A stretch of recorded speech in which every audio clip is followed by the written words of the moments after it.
todos nuestros queridos asistentes y participantes. Les damos la bienvenida a una nueva ponencia del primer curso nacional de Cuidado Integral de Médicos Jóvenes. El día de hoy nos acompaña la doctora Cristina Aguilar, licenciada en Psicología de la UNAM, doctora en Neurociencias de la Conducta, investigadora del SNI CONACYT, perdón si no sé pronunciarlo, acreedora a la Este es Nick, beca. Disculpa, ¿sí? es Nick con así. Ok, muchas gracias. eh, Acreedora a la beca Fernando Dalmas, otorgada por la Sociedad Latinoamericana de Neuropsicología. Ok.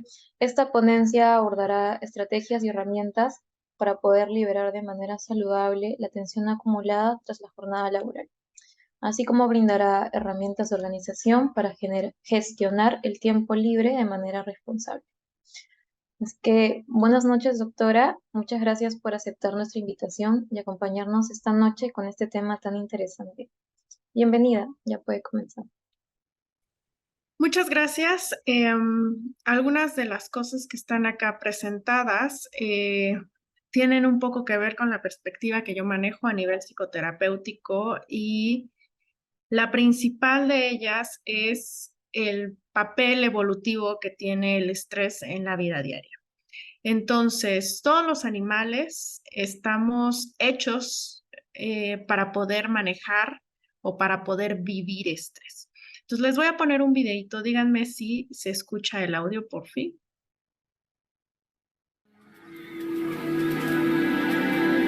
Nada más confírmenme si escuchan.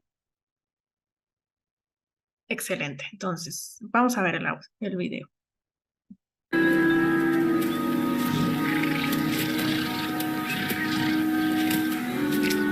Aprendices de asesinos aguardan para saborear por primera vez la cacería. Pero van a descubrir que no existe mayor furia que la de una cebra protegiendo a su potro.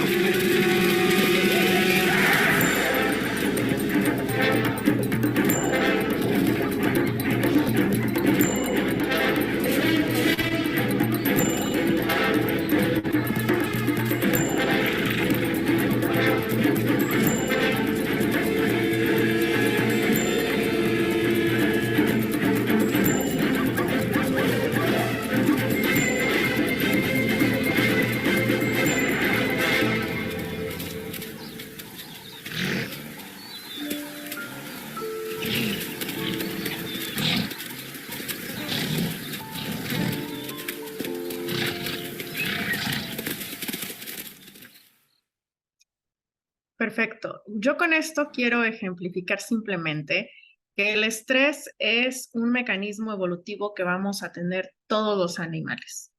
Nos ayuda a poder adaptarnos y poder sobrevivir ante situaciones desafiantes. Entonces, primero está por ahí el cachorro, lo persiguen y seguro que el estrés estaba al 100. Ese cachorro pudo haber muerto y termina la situación en la que es la situación desafiante, la situación de peligro, y lo que hace es, al final se muestra y se voltea y él como si nada, tranquilo. Entonces, el estrés entonces es una herramienta importante para la sobrevivencia. El estrés además nos ha ayudado a desarrollar mecanismos físicos para poder luchar contra estas amenazas que pueden ser externas, como los depredadores, condiciones complicadas ambientales, si hay, por ejemplo, un incendio o si hay que correr para poder salvarnos de una tormenta, etcétera.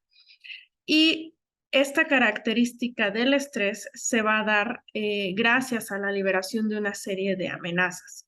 Entonces, por ahí vemos que, bueno, los antepasados, obviamente, de la misma manera que otros animales, se enfrentaban ante estas amenazas directas y pues obviamente empezaron a desarrollar este tipo de mecanismos que no son propios de la especie, sino de otros animales. De manera general, sabemos que la respuesta del estrés inicia con la liberación de hormonas como el cortisol y va a generar una activación de un mecanismo muy complejo a nivel del sistema nervioso.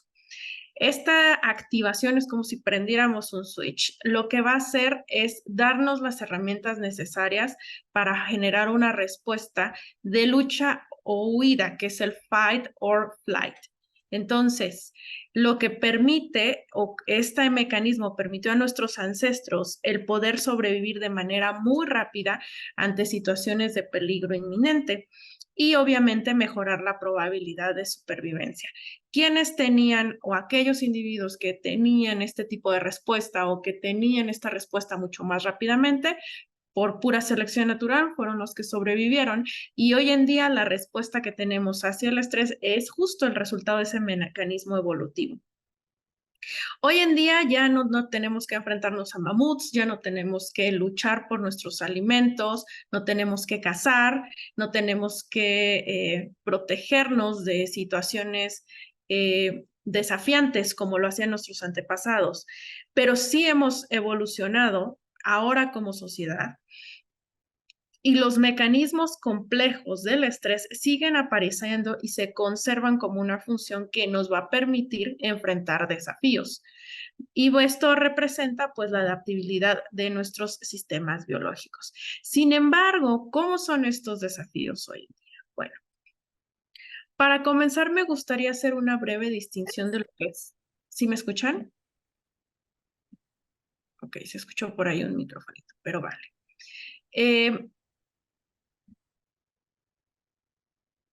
Ya lo apagaron. Perfecto.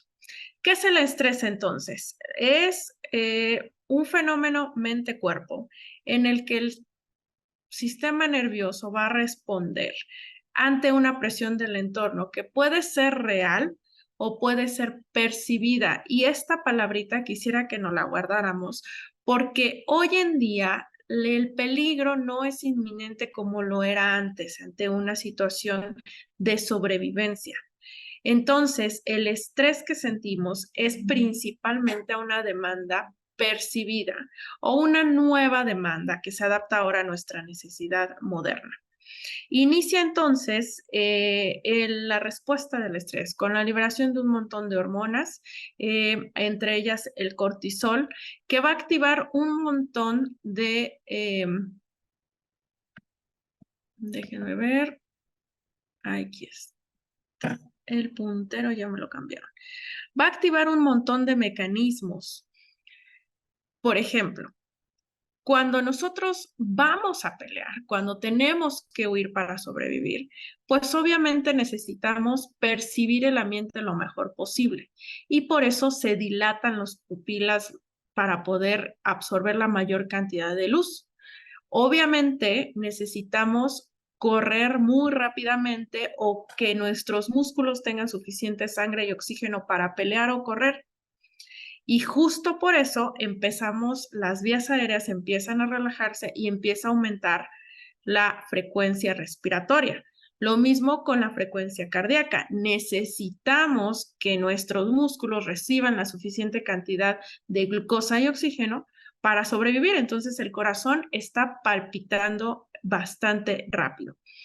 Ahora, cuando nosotros acabamos de comer, pues la sangre se va al estómago, está trabajando e incluso nos da una sensación de sueño. Bueno, cuando vamos a pelear no podemos tener esta sensación de sueño y es por eso que toda la actividad estomacal y toda la actividad intestinal se va a detener o se va a pausar y va a haber una liberación en el hígado de glucosa, de azúcar. ¿Para qué? Para que podamos alimentar a los músculos y peleemos.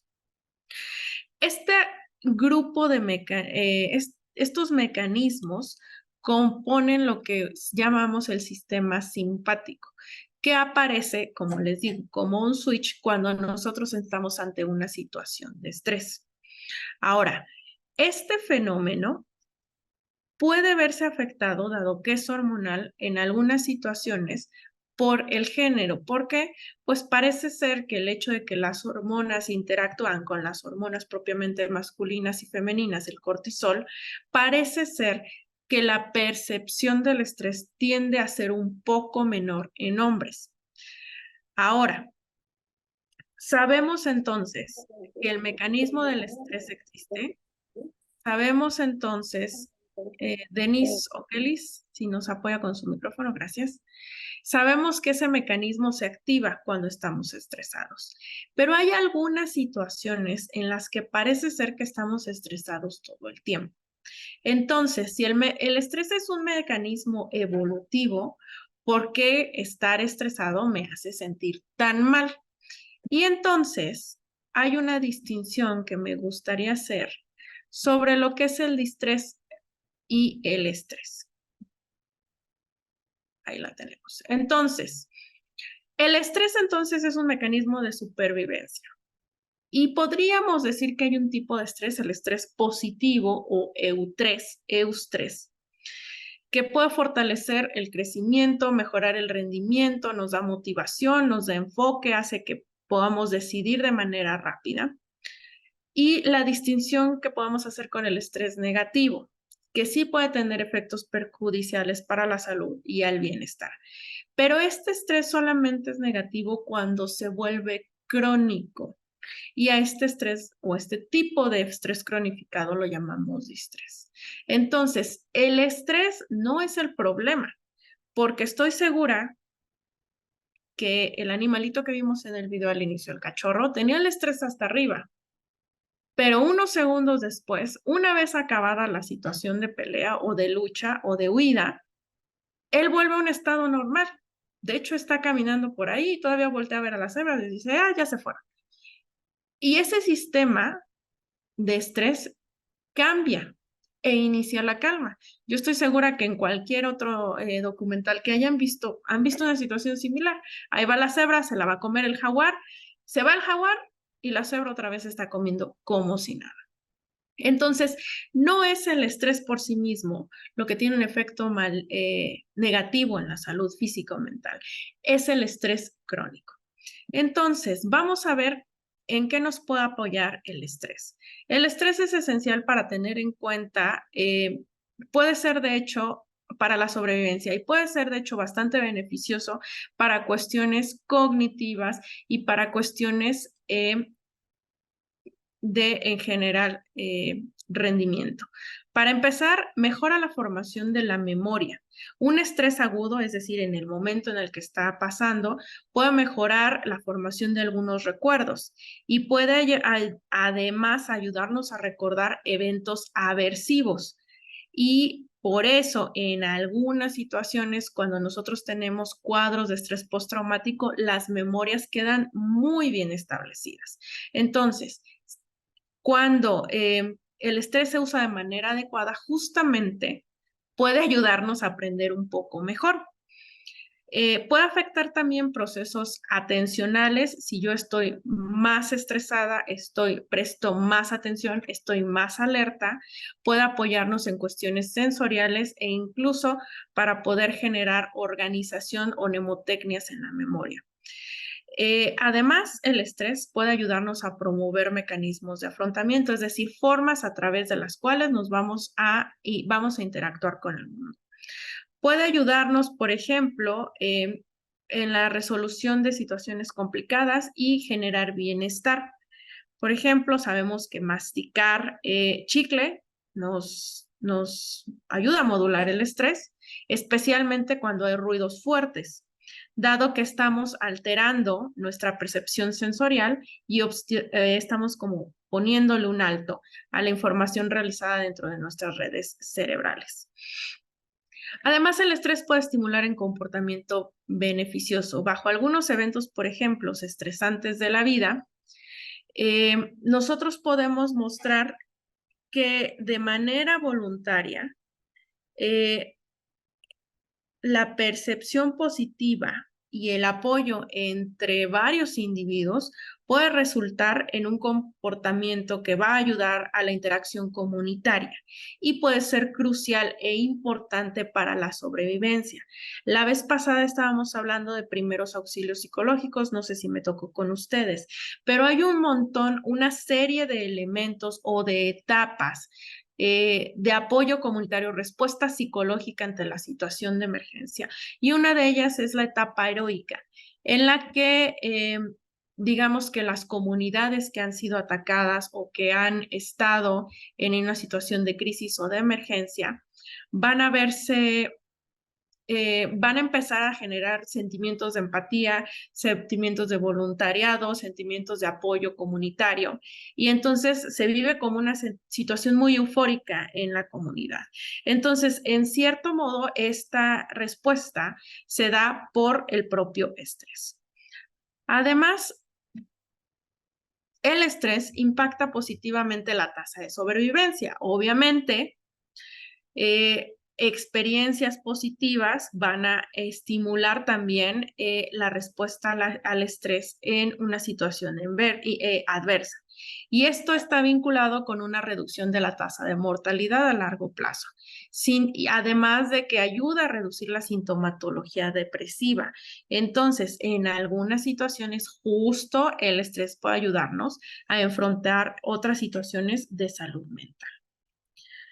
Por último, el estrés ayuda a reforzar estrategias de afrontamiento que tenemos. La evaluación, por ejemplo, mental de los estresores y de los eventos que hemos relacionado con algunas condiciones crónicas, como por ejemplo problemas cardíacos, puede llevar a una mejor supervivencia ante los eventos adversos. Sin embargo, sabemos que el estrés puede afectar de manera distinta a las personas y ustedes mismos lo han visto y si no lo verán y lo seguiremos viendo en nuestros trabajos, escuelas.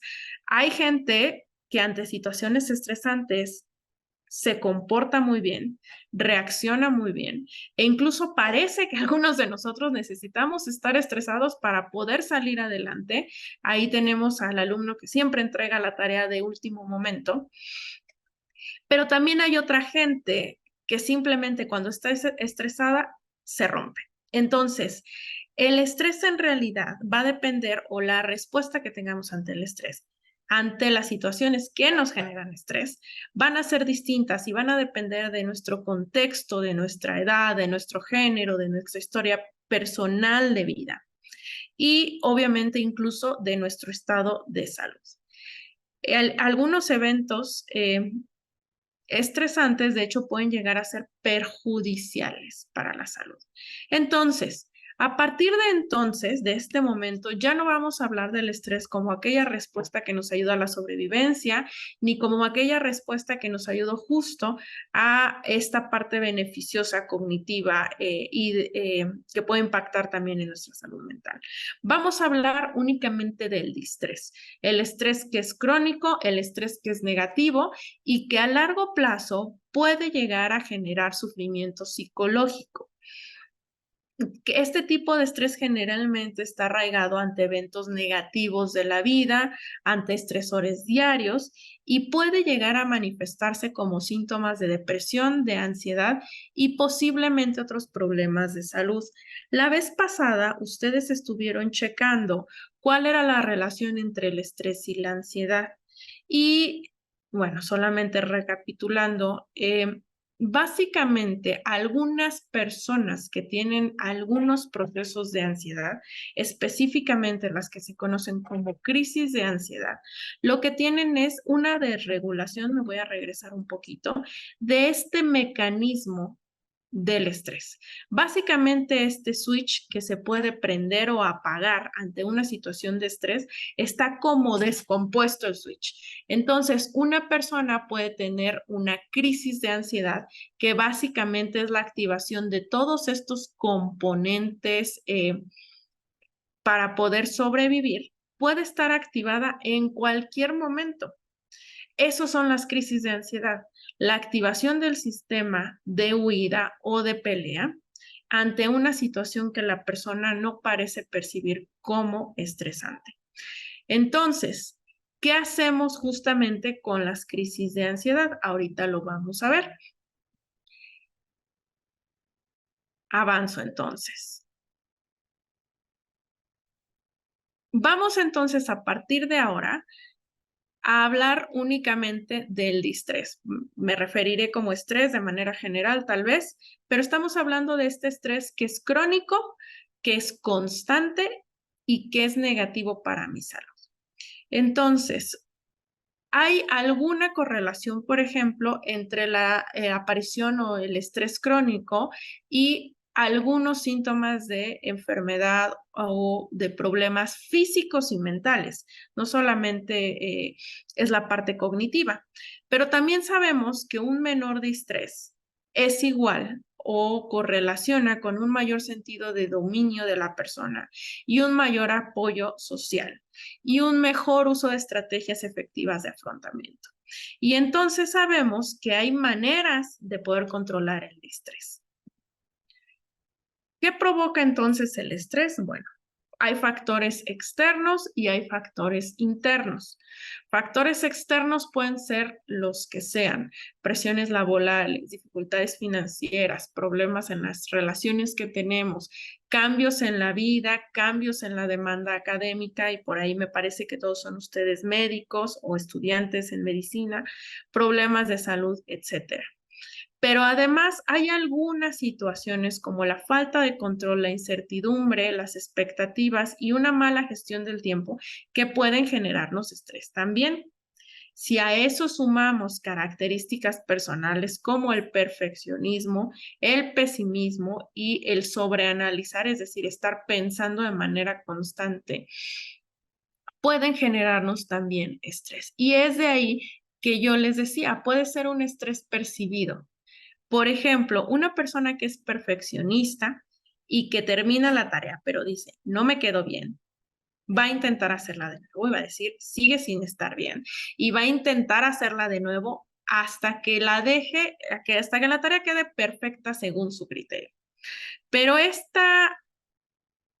perfeccionismo que lo ha llevado a tener que tomar demasiado tiempo en tareas que pueden no ser tan complicadas, hace que estemos consumiendo recursos cognitivos y recursos físicos que pudieran ser utilizados para otra situación. Entonces, aquí la amenaza no es real, es una amenaza percibida que yo veo por mi rasgo de perfeccionismo.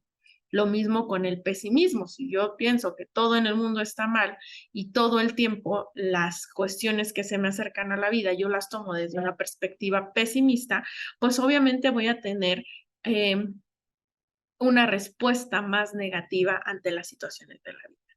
Entonces, el estrés y los factores pueden de nuevo cambiar de una persona a otra. Lo que puede ser estresante para una persona puede no serlo para otra.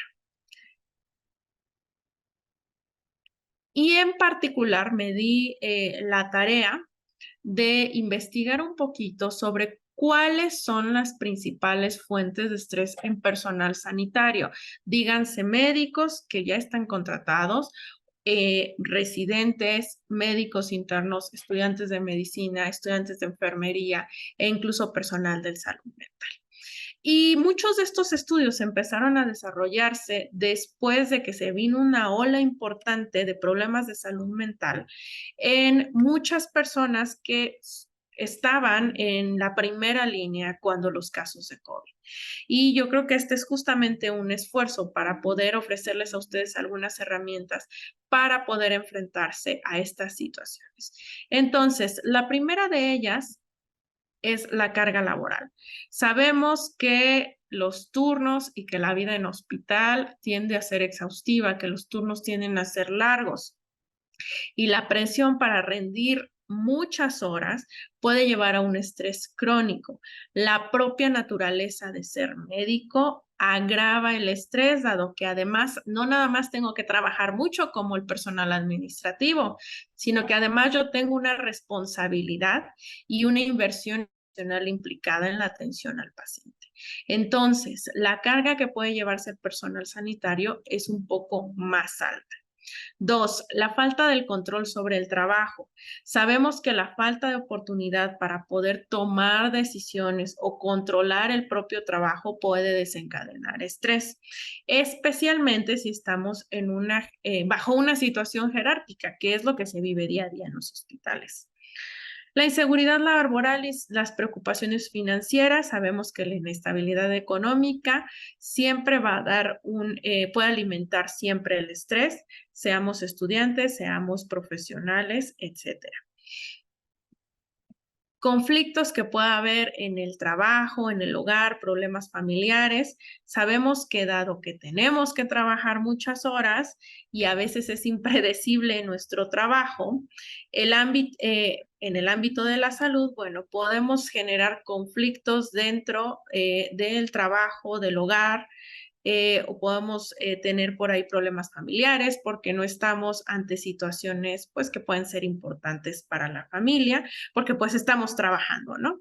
Entonces, este puede ser un conflicto añadido o las investigaciones han mostrado que esta es otra de las fuentes de estrés en el personal sanitario.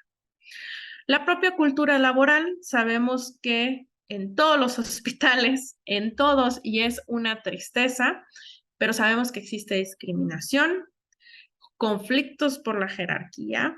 ¿Por qué me hiciste caso a mí? ¿Por qué le hiciste caso a él y no me estás haciendo caso a mí? Puede haber faltas de respeto, faltas o ataques propios o directos hacia nuestra dignidad, baja tolerancia, acoso, intimidación, que pueden llegar a poner en peligro la salud mental de los estudiantes o de los propios trabajadores de la salud. Entonces, es una tristeza. La cultura de hospital es muy similar en todo el mundo, o sea, siempre hay jerarquías. Es triste que exista, pero yo creo que este tipo de actividades son aquellas que van a empezar a cambiar las cosas para la gente que viene detrás de nosotros. La falta de apoyo, obviamente, si no hay un apoyo laboral, opciones, obviamente para que nos escuchen en el lugar del trabajo, para poder reconocer y saber que estamos ante una situación que no podemos manejar, también se suma este estrés. Y obviamente la exposición a eventos traumáticos. ¿Por qué? Porque todos sabemos que el personal de salud va a llegar en un momento a lidiar con cadáveres, a lidiar con muertes de familiares, a tener que comentar o dar malas noticias a los familiares. Y esto no deja de ser parte de lo que puede llegar a ser un evento traumático. Entonces, todos estos elementos, especialmente durante la pandemia, pueden llegar a conducir a un trastorno o a una enfermedad mental. Y no solo mental, también física. Sabemos que el estrés genera esta liberación de cortisol y de adrenalina y que va a tener efectos en nuestros órganos. Así, como regla general, el estrés crónico va a producirte primero problemas gastrointestinales, gastritis, colitis, reflujo, después problemas cardíacos, y sabemos que la hipertensión arterial y la enfermedad cardíaca es muy común en gente que tiene la supuesta personalidad tipo A, y posteriormente enfermedades neurológicas. ¿Por qué sabemos que la enfermedad cardíaca está relacionada con el estrés? Bueno, por ahí hay una anécdota en la que un cardiólogo tenía unas sillas fuera de su consultorio y el tapicero de las sillas fue quien se dio cuenta que la personalidad de la gente que visitaba al cardiólogo tendía a ser un poco más nerviosa. Entonces el tapicero tenía que arreglar las sillas del cardiólogo cada vez con más frecuencia que las sillas de, por ejemplo, el gastroenterólogo, que las sillas del psiquiatra, que las sillas de otros profesionales. Y entonces le comentó al médico, al cardiólogo, y él es quien se da cuenta que de hecho la enfermedad coronaria está relacionada con un tipo de específica de personalidad, que es gente muy neurótica que tiende a estresarse todo el tiempo. Entonces, hay que considerar que el estrés no solo tiene efectos mentales, sino también físicos. Puede además debilitar el sistema inmunológico, aumentando la vulnerabilidad de infecciones o enfermedades. Y ahí tenemos al compañerito que siempre está estresado y que todo el tiempo está enfermo. O se enferma de A, de B o de C, o le dura una enfermedad meses. Puede generar también problemas gastrointestinales, dolor, indigestión, trastornos alimentarios, tensión muscular crónica, que puede dar lugar a dolores musculares, espasmos y problemas de postura y problemas respiratorios como la hiperventilación o las dificultades respiratorias. Entonces, el estrés negativo tiene un efecto también en nuestra parte física. Ahora bien, ustedes son médicos. Yo puse este esquema aquí, voy a tratar de explicar lo que me interesa nada más. El estrés, desde que nacemos, puede llegar a tener un efecto en toda la vida. ¿Por qué? Porque hay ciertos momentos de la vida, como desde el nacimiento y hasta la época, digamos, del postnatal, en el que el cerebro se está desarrollando. Y si estamos ante una situación estresante, puede haber un efecto a nivel cerebral. Adicionalmente, hay algunas partes del cerebro, como la amígdala, el lóbulo frontal y el hipocampo, que están en desarrollo todavía hasta la adolescencia y que pueden ser afectados por el cortisol que se libera cuando estamos ante situaciones estresantes. Entonces, estos efectos de incubación del estrés, como por ejemplo tenemos alguna historia de salud mental, de problemas de salud mental, además tenemos una familia que todos son muy ansiosos, todos se enojan de todo, o el papá siempre se enoja y entonces todos tenemos miedo de que llegue el papá porque todos vivimos con miedo, porque ya se enojó y ahora qué va a decirnos. Pueden tener un efecto, digamos que pueden ir acumulándose para generar en nosotros problemas de salud mental a largo plazo o generar lo que se conoce como una vulnerabilidad. Denme un segundo porque ya no cambia. Perfecto. En cuanto a salud mental, pues sabemos que el estrés puede generar, el estrés crónico generar problemas de depresión o rasgos de depresión y ansiedad. Sabemos que pueden contribuir al desarrollo o la exacerbación de algunos otros problemas, entre ellos el trastorno de estrés postraumático, y además puede afectar el cerebro propiamente dicho, como ya se los mencioné antes, y su funcionamiento. ¿Por qué? Porque desequilibra los neurotransmisores que regulan el estado de ánimo, desequilibra la química del cerebro. Y por eso puede dar alteraciones en emociones, en el comportamiento, además de problemas en nuestra capacidad cognitiva, como para concentrarnos, para tomar decisiones o para recordar. Entonces, estar relajado nos puede ayudar a tener un mejor rendimiento o poder manejar el estrés de manera adecuada, nos puede ayudar de hecho a tener un mejor rendimiento. Puede influir en el comportamiento y en algunos mecanismos de afrontamiento. Es decir, si yo no tengo manera de controlar el estrés, puede que sea más susceptible a consumir sustancias, porque el alcohol puede ser lo único que me calme o lo único que me haga sentir bien cuando el estrés es demasiado. También puede ayudar a generar hábitos alimenticios poco saludables. Por ejemplo, todos debemos conocer, o ya, más bien es un cliché en las películas, que cuando una mujer rompe con su novio, pues va y come helado, ¿no? Entonces, de repente hay personas, hombres y mujeres, que ante situaciones de estrés o de ansiedad consumen alimentos y se dan estos atracones de comida. ¿Por qué? Porque la comida tiene un efecto relajante. Cualquier satisfacción de una necesidad física tiene un efecto relajante. Entonces, a veces, cuando no manejamos bien el estrés, podemos tener conductas alimenticias como estas o podemos generar hipersexualidad o consumo de sustancias. Entonces, esto genera o empeora el ciclo perjudicial de la salud mental, porque más consumo de sustancias o mayor hipersexualidad o mayor consumo de alimentos va a tener un efecto negativo en mi salud física, en la manera en la que me veo a mí misma y a generar obviamente mayores problemas en nuestra salud mental. En particular, sabemos que el estrés está relacionado con un aumento en la ansiedad. Puede desencadenar el estrés sentimientos de preocupación constante, nerviosismo e inquietud. Y si estos pensamientos y sentimientos persisten a lo largo del tiempo, pueden afectar el funcionamiento diario y dar como resultado un trastorno de ansiedad. Entonces, este switch que les comento se puede descomponer, se desregula y es lo que nos da como resultado un problema de ansiedad. Además, el estrés está relacionado con síntomas depresivos. De manera prolongada, el estrés puede dar como resultado sentimientos de desesperanza, de pérdida de interés en las actividades, de tristeza. Y estos síntomas, si persisten de manera crónica, pueden igual afectar la vida.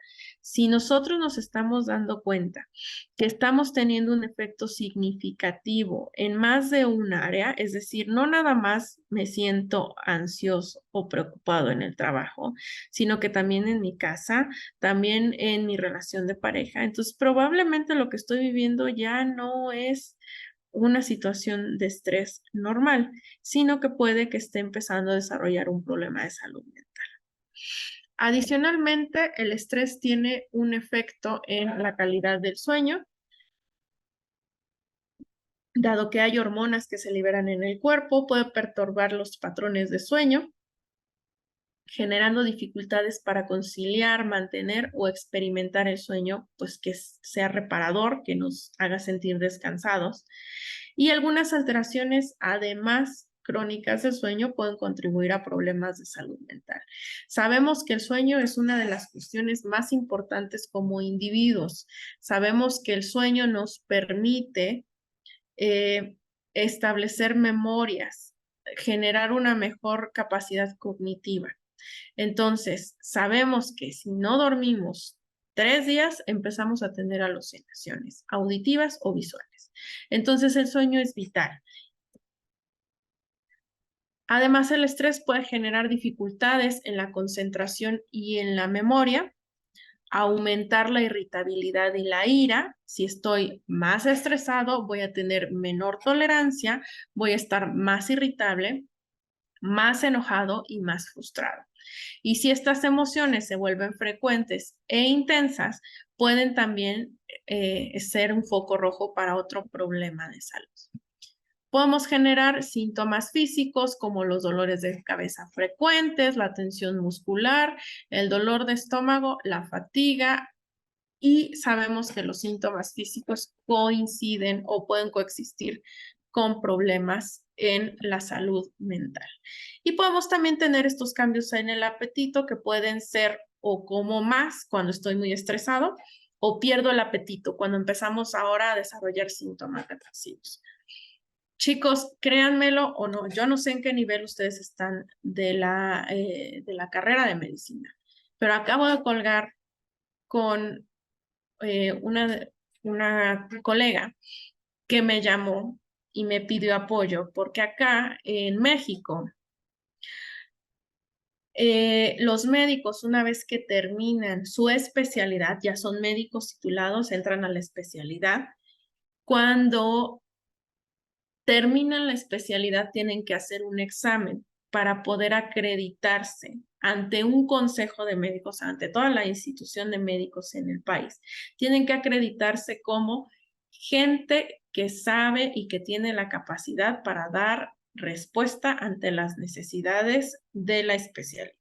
Entonces, ese examen es importantísimo. Prácticamente, si no pasan ese examen, no pueden ejercer la especialidad. Y pues imagínense, todos los años de medicina, más los años de especialidad, y no repasar ese examen. Entonces, me llamaron porque quieren que el sábado me presente al examen, porque aparentemente es común, muy, muy, muy común, que la gente, los alumnos, tengan crisis de ansiedad mientras están haciendo el examen. Entonces, solamente para que comprendan que esta es una situación a la que se van a enfrentar, que no es una situación de ustedes, no es una situación de medicina en su país, es una situación que aparece de manera constante en todo el mundo y que tiene que ver con el nivel de exigencia y propiamente la profesión que eligieron ejercer. Entonces es importante y vital que tengan estrategias para poder manejar. Entonces, ¿qué tipo de signos y síntomas yo puedo empezar a ver para decir, creo que esto ya se me está saliendo de las manos? Pues problemas de sueño, dificultad para poder descansar, a pesar de que duerman, no se sienten descansados, dificultad para conciliar el sueño, fatiga persistente, incluso después de despertar siguen sintiéndose muy cansados, problemas digestivos, como ya les comenté, que son persistentes, dolores y molestias físicos, especialmente de cabeza, tensión muscular, problemas en el apetito, dificultad para concentrarse, olvidos y esta como incapacidad para tomar decisiones tan rápido como antes y algunos cambios en el estado de ánimo. Ya no toleramos las cosas tanto como antes. Entonces, vamos a ver algunas técnicas de gestión. Me parece que vieron algunas ya, pero me gustaría dejarles estos videitos. Vamos a hacer el ejercicio. Yo sé que ustedes tienen las cámaras apagadas, pero quisiera que durante estos 3 minutos cerraran los ojos, escucharan este video y me acompañaran a hacer este ejercicio de mindfulness. Bienvenida, bienvenido a esta meditación guiada para volver a la calma fácilmente. Antes de comenzar, busca una postura cómoda en la que puedas mantener tu espalda recta, tus hombros relajados, tu rostro sin ningún tipo de tensión y tus ojos cerrados. Inhala por tu nariz de forma suave en 3 segundos. 1, 2, 3 y suelta el aire por tu boca en 6 segundos.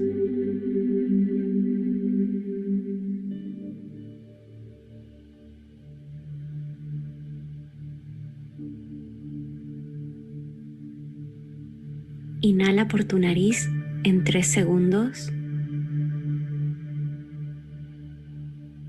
y libera el aire por tu boca en 6 segundos.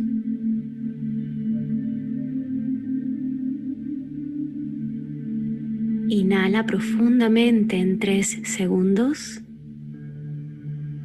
y vuelve a exhalar por tu boca en 6 segundos.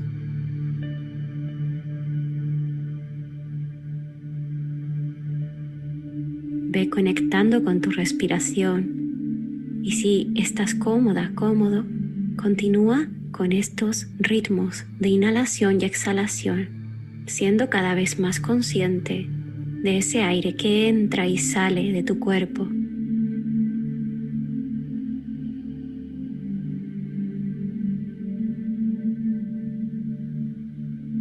Permite que en cada exhalación tu cuerpo vaya aflojando la tensión, que tu mente pueda aquietar los pensamientos y preocupaciones. Conecta con tu respiración y ánclate a ese flujo cada vez que necesites calmar tu mente, liberarte del estrés o la ansiedad. Inhala por tu nariz en 3 segundos y libera el aire por tu boca en 6 segundos.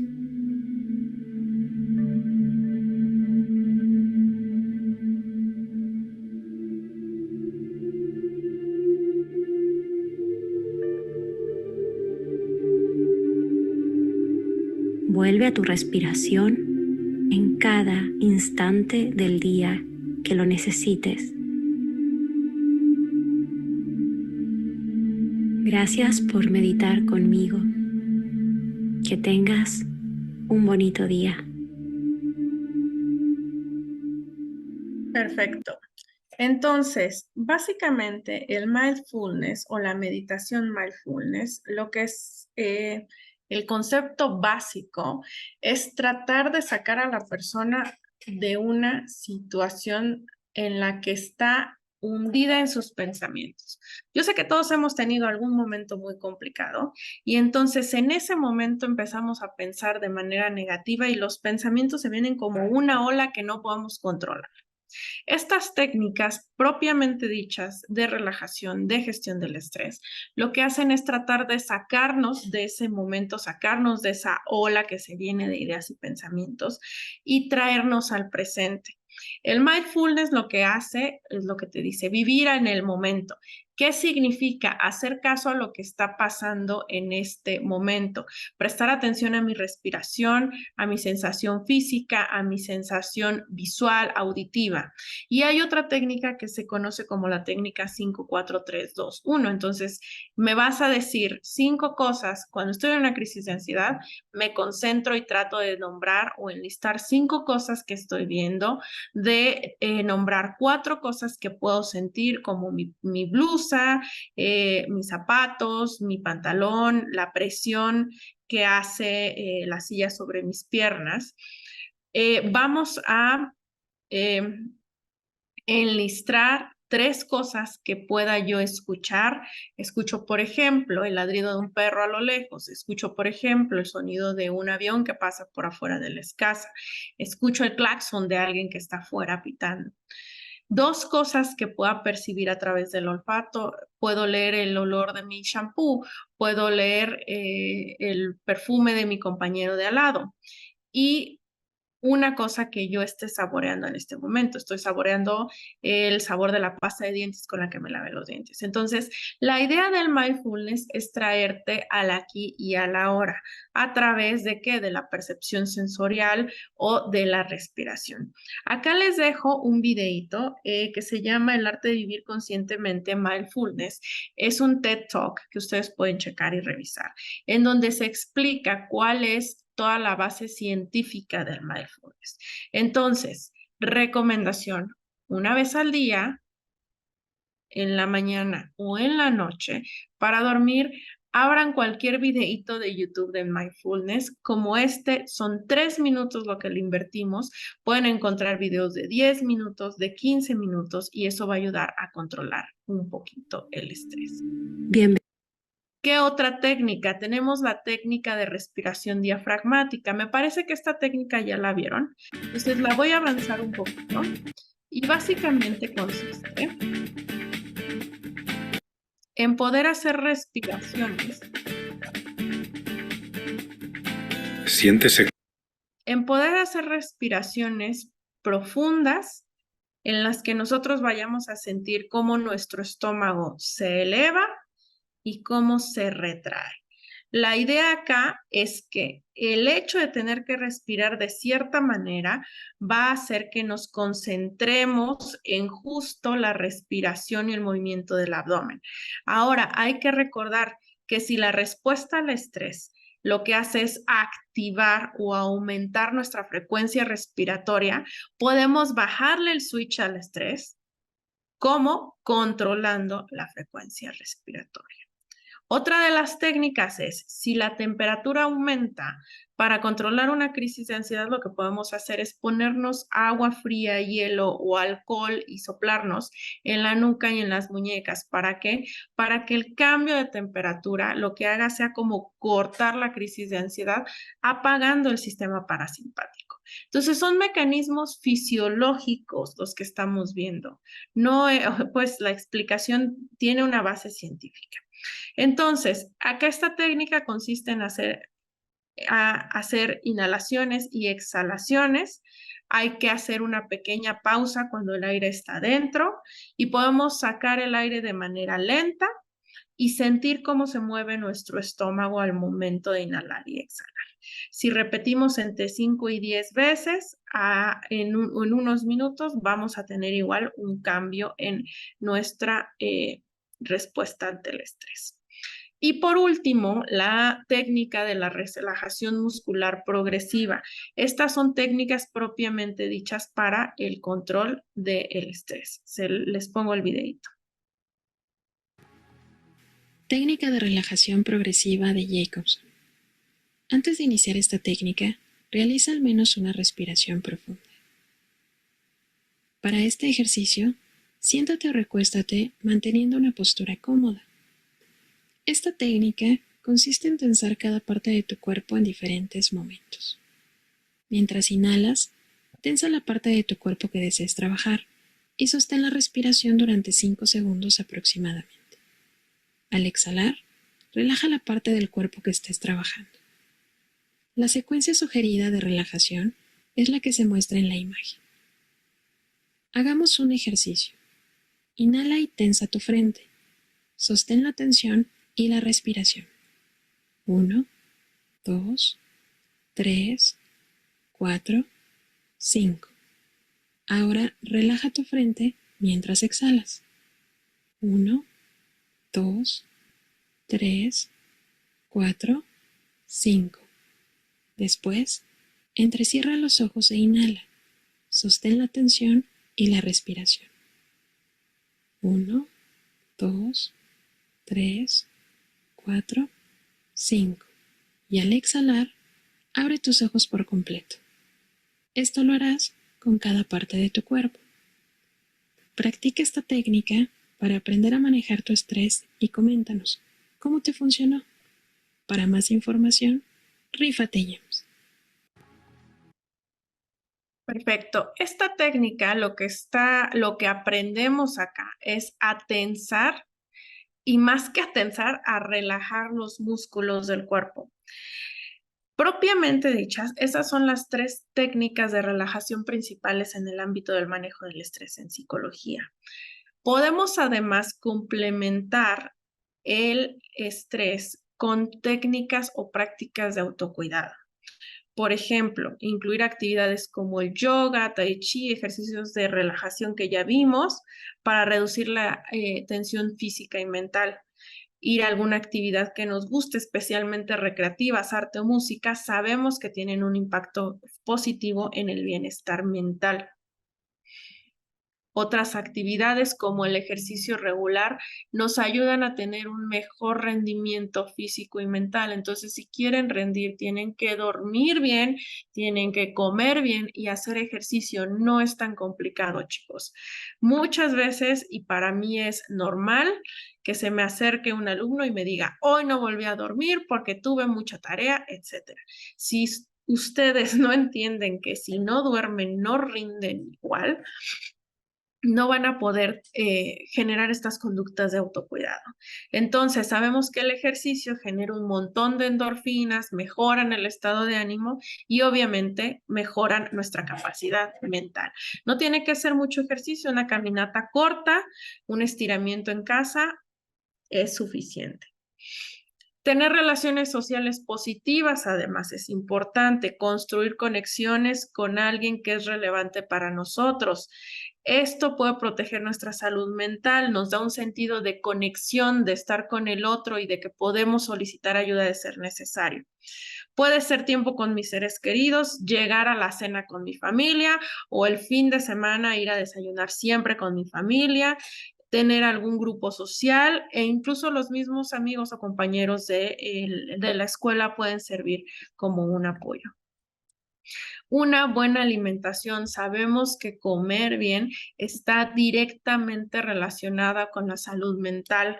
Hay un mecanismo, hay un eje, cerebro, biota, intestino.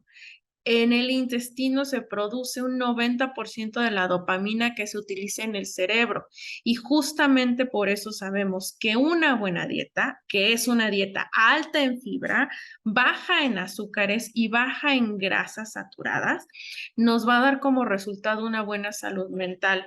Buena salud mental es no arteriosclerosis, no esclerosis múltiple, no eventos vasculares cerebrales, no dolor, no migraña, menos niveles de ansiedad y depresión e incluso se ha asociado con cuestiones como el autismo, el Alzheimer y el Parkinson. Entonces, una dieta saludable nos va a prevenir a todas estas enfermedades de la salud mental. Y obviamente, si como mejor, voy a tener más energía y voy a rendir más. Por último, además, el equilibrio entre el trabajo, la vida y el poder decir que no. Hay que separar la vida personal, poder establecer límites en algunas situaciones estresantes para mantener el equilibrio mental y emocional. Además, este equilibrio nos va a ayudar a mantener o a reducir el agotamiento. Ya hoy en día hay más instituciones, hay una mayor conciencia de lo que es la salud mental. Y yo creo que ustedes están empezando a abrir el camino de una nueva generación que va a aprender a decir que no ante el abuso, la humillación o pues sí, el abuso de la autoridad. Entonces, hay instituciones que los van a estar protegiendo. De ser necesario, contáctenlas. Y yo creo que el simple hecho de tener este tipo de talleres les puede ayudar en un futuro.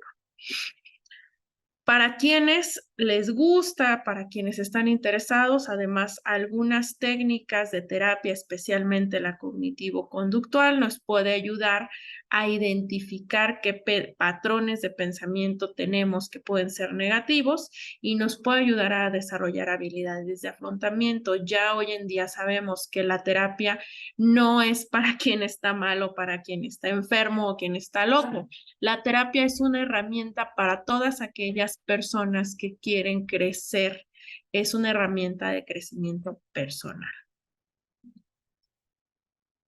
Y por último, buscar ayuda, el saber que si están experimentando preocupaciones sobre su salud mental, lo más importante es que traten de comunicarlo con sus seres queridos, con sus amigos, con sus familiares para tratar de buscar ayuda. La depresión y la ansiedad no es más que una situación que no podemos resolver y de manera natural nuestro cuerpo entra en un estado de, digamos, como que se apaga para poder dar solución, ahorrar los mecanismos que tenemos, ahorrar los recursos para otros eventos. Entonces, si estamos ante una situación de estrés o de depresión, de ansiedad, significa que no tenemos herramientas para resolver algunas situaciones y qué mejor que aprenderlas a través del apoyo de un profesional. ¿Qué tipo o cuándo puede ser que necesito buscar ayuda? Aquí hay algunos síntomas que son los más comunes y que son los que les pediría estar atentos. Uno, empiezan a tener abuso de sustancias o ya ahora cada vez consumen más alcohol o fuman más que antes. Hay un cansancio todo el tiempo, siempre estoy enojada, siempre estoy irritable o tengo sentimientos persistentes de tristeza, de desesperanza, estoy nervioso todo el tiempo, tengo cambios en el sueño o en el apetito, me cuesta funcionar en la vida diaria, ya no puedo ir a la escuela, ya no puedo estar con mi novio, ya no puedo estar con mi familia, empiezo a aislarme de manera social y me cuesta tomar decisiones y concentrarme. Entonces, estos son algunos de los síntomas que ustedes pueden empezar a ver en ustedes mismos y a compartir o observar en sus compañeros para poder identificar que necesitamos buscar ayuda, ¿vale? Hay que recordar que la ansiedad y la depresión no son más que otra enfermedad y que así como otras enfermedades puede ser tratada y que el éxito que tenemos ante ella puede ser muy alto cuando la consecuencia de no tratarse puede ser muy peligrosa, como la muerte. Entonces, pues de mi parte sería todo. Les dejo el correo de salud mental para que puedan escribirnos si en algún momento tienen alguna duda. Ya saben que yo soy parte de la institución de seguridad social de trabajadores del Estado acá en México. Estamos abiertos para cualquier otra colaboración y no sé si tengan alguna duda. De mi parte sería todo. Tengo una pregunta en el chat que dice, doctora, ¿cómo podemos distinguir el nivel de estrés cuando ya está siendo perjudicial para nuestra salud del saludable? Lo primero que se afecta en déjenme reorganizar. Para el ser humano hay cosas que son vitales. Comer, tomar agua, dormir. Pero de esos tres, el más importante es el sueño. Y les voy a explicar por qué. Una persona puede estar sin comer 15 días siempre y cuando tome agua. Puede sobrevivir una semana sin tomar agua, pero Si está 3 días sin dormir, al tercer día la persona ya empieza a tener alucinaciones visuales y auditivas. Es decir, el sueño es vital, probablemente más importante que dormir, perdón, que comer y que tomar agua para la sobrevivencia. Entonces, lo primero es, si ya están teniendo problemas en el sueño, me cuesta dormir o me cuesta conciliar el sueño o me despierto y ya no puedo dormir, ese es el primer foco rojo. No dormir, no es normal no dormir, no es normal estar cansado todo el tiempo, no es normal que me duela siempre el estómago, ni es normal tener diarrea, ni es normal tener colitis todo el tiempo. No es normal que siempre me esté doliendo algo, la espalda, la cabeza, los brazos. No es normal que no tenga hambre todo el día y que ya en la noche coma muchísimo. No es normal no poder concentrarme como antes, ni tampoco estar enojado todo el tiempo. Entonces, yo creo que el problema de sueño es el más evidente y el primero que yo me puedo dar cuenta, pero todos estos aspectos que tienen que ver con el autocuidado, con dormir, comer, dolores musculares físicos, problemas estomacales, son los que nos pueden empezar a dar la luz de que necesitamos bajarle un poquito. No significa que ya tengamos una enfermedad mental, sino que necesitamos, es la luz para decir, ok, necesitamos poner pausa y empezar a controlar, a decir que no a algunas cosas y a empezar a cuidar de nosotros, ¿vale? Bueno, pues de cualquier manera, si tienen alguna otra duda, necesitan alguna otra capacitación, saben en dónde contactarme. Por ahí ya sus organizadoras me conocen, tienen algunos elementos y hemos ya trabajado antes. Entonces, cualquier duda, voy a estar a sus órdenes. Me interesa mucho que ustedes consideren y entiendan que es importantísima la salud mental y que se den cuenta que no es una situación complicada solamente en su país, que la estamos viviendo de manera consistente en otras instituciones, en otros lugares, ¿vale? Muchas gracias, doctora, por esta interesante ponencia. Ha sido un gusto hablar de este tema tan interesante con usted. Perfecto. Pues muchísimas gracias a todos por escuchar, por el tiempo y el espacio.